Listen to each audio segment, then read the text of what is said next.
அரசியல் நிர்ணய சபையை சட்டத்தை உருவாக்கத்திற்கான குழுக்கள் பத்தி பார்க்க போறோம். மொத்தமா 23 குழுக்கள் ஏற்படுத்தப்பட்டிருந்தது. அதுல பெரிய குழுக்கள் பார்த்தோம்னா 8, சிறிய குழுக்களோட எண்ணிக்கை 15. மொத்தம் 23 குழுக்கள்.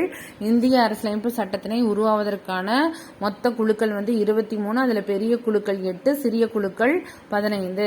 இந்த பெரிய குழுக்கள்லாம் ரொம்ப முக்கியம். அது என்னென்னு பார்க்கலாம். ஒன்றிய அதிகார குழு. ஒன்றிய அதிகார குழு யார் அப்படின்னா ஜவஹர்லால் நேரு.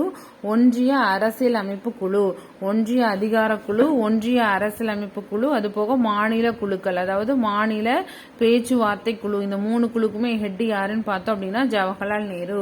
ஒன்றிய அதிகார குழு, ஒன்றிய அரசியல் அமைப்பு குழு, ஒன்றிய அதிகார குழு, ஒன்றிய அரசியல் அமைப்பு குழு, ஒன்றிய அதிகார குழு, ஒன்றிய அரசியல் அமைப்பு குழு, அதுக்கப்புறம் மாநில குழுக்கள், அதாவது மாநில பேச்சுவார்த்தை குழு. இந்த 3 குழுக்கும் ஹெட் யார் அப்படின்னா ஜவஹர்லால் நேரு.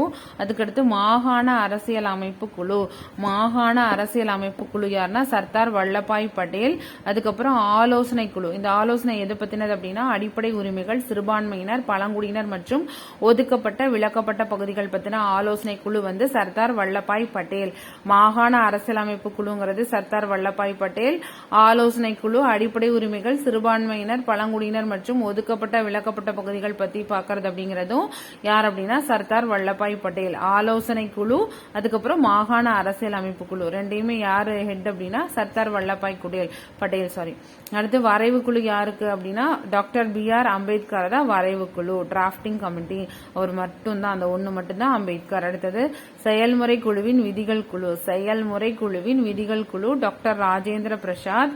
இயக்க குழு டாக்டர் ராஜேந்திர பிரசாத். செயல்முறை குழுவின் விதிகள் குழு, இயக்க குழு ரெண்டுமே யார் அப்படின்னா டாக்டர் ராஜேந்திர பிரசாத்.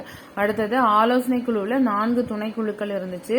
அதாவது 8 பெரிய குழுக்கள், அதுக்கு ஒரு 4 துணை குழுக்கள். அதாவது இந்த ஆலோசனை குழு சர்தார் வல்லபாய் பட்டேல் தலைமையில் இருக்கிற ஆலோசனை குழுக்கு மட்டும் பார்த்தோம் அப்படின்னா 4 துணை குழுக்கள் இருந்துச்சு. அது என்னென்ன அப்படின்னு பார்த்தோம்னா அடிப்படை உரிமைக்கான துணைக்குழு. யார் இதுக்கு ஹெட்னா JP கிருபாலினி. அடிப்படை உரிமைகளுக்கான துணைக்குழு JP கிருபாலினி. சிறுபான்மையினர் துணைக்குழு HC முகர்ஜி.